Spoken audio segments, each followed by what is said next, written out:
FIFA 11. So I want to welcome to the stage the producer of our FIFA franchise. I think everybody has met. If you've seen anything we're presenting, we are very, very proud of what we've been doing in recent years with our FIFA franchise.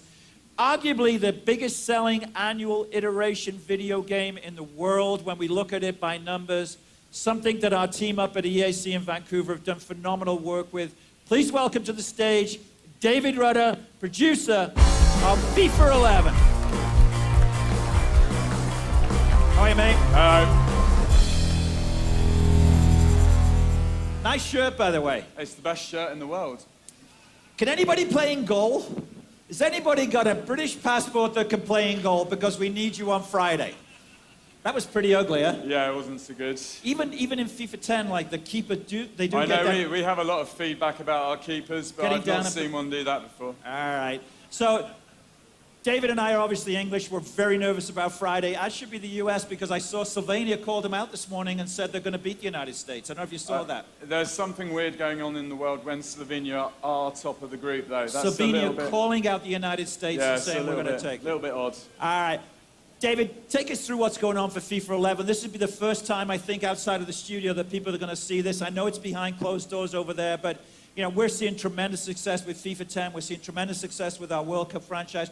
What can people expect from FIFA 11? Yeah, sure. So we've been doing a lot of work this year, but overwhelmingly what we've been talking about at E3 is a feature that's new to FIFA called Personality Plus. So it's basically us creating authentic player personality in every position on the pitch for all of the teams and leagues that we've got. So if you could play the video, that would be great.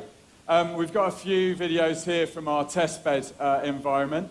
First up, we've got a shooting test we run on our players. So the guy on the right is a highly skilled player, the guy on the left, and you can see they're aiming for the top left-hand corner. That's me on the left. Yeah. And as you can see, the dispersion of the shooting, the accuracy of the shooting is much higher with a highly skilled player than the lowly skilled player. We don't actually have these players in the game. This is just a test we run to make sure it's working. Next up, shooting agility, something that's important in front of the goal. Here you can see a bouncing ball. The lowly skilled player can't get up over it, can't get a good connection on the ball, and is actually kind of topping it and bringing it down. Whereas a highly skilled player is actually able to maneuver, get under the ball, get a good kick on it, and actually place it in the net here. So the idea being you've got a lot more variety of the players. Here they are side by side so you can get a good chance to see them.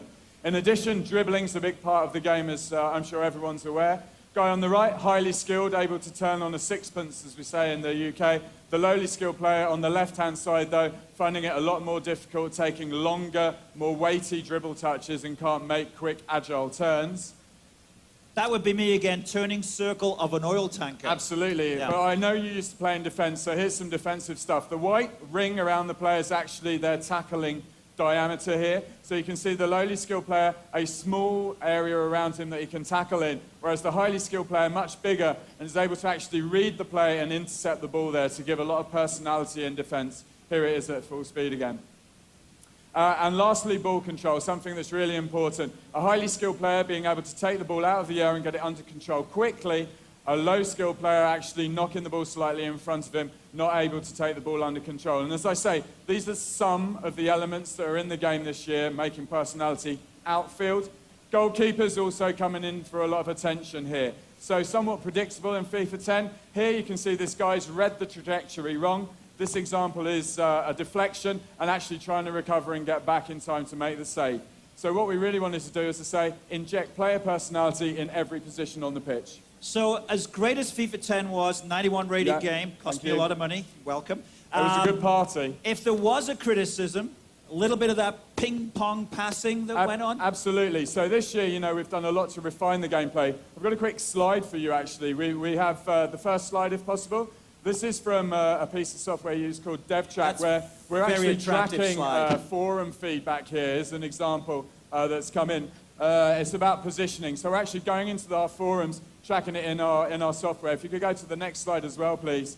We've had many, many hundreds of these. But overwhelmingly, if you could play the next video, the biggest change we've made based on fan feedback has been ping-pong passing and removing it with a system we call pro passing. So could we have the video, please? The idea here that we're going to take skillful players with passing and be able to play kind of the proper game of football. So a highly skilled player here is going to try and make that ideal pass along the green line. You can see, pretty accurate, but still a certain amount. It's a 90-degree pass. It's kind of difficult. But a low-skilled player is going to find it a lot harder to make that very difficult play. You can see it's gone way out there. And what you're seeing is the context of the ball coming into the player's ability and the type of pass he's trying to make will mean that players actually have to think about what they're doing, play proper football, and not just arcade pass around. And overwhelmingly, that's the biggest thing we've been asked for this year.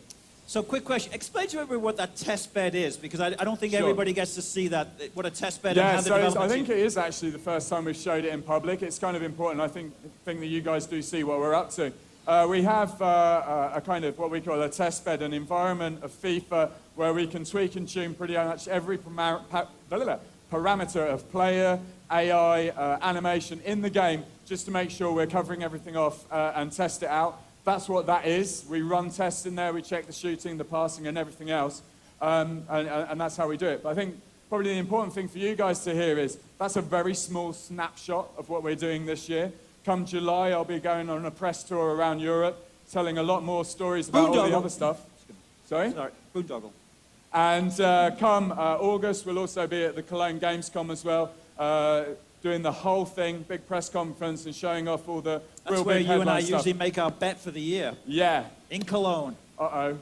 So the story, Dave and I had just having a couple of adult beverages in Cologne last year, and I bet him that the FIFA 10, which was still 2 months away from shipping, couldn't get a 90 Metacritic, which I think you guys know how bad that is for a sports game.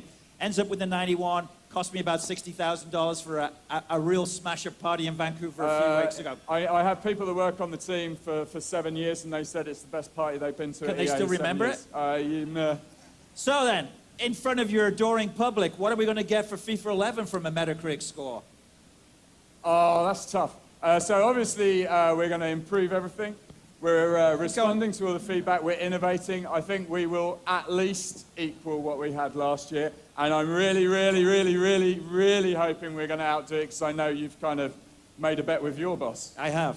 So we're looking for a 92 from FIFA 11, which would probably be, if not one of, if not the highest rated sports game of this generation. So thanks to the team back in Vancouver for all their hard work. That and England winning the World Cup, it'd be a fabulous I can't arrange year. that. All right. David Rutter from EAC.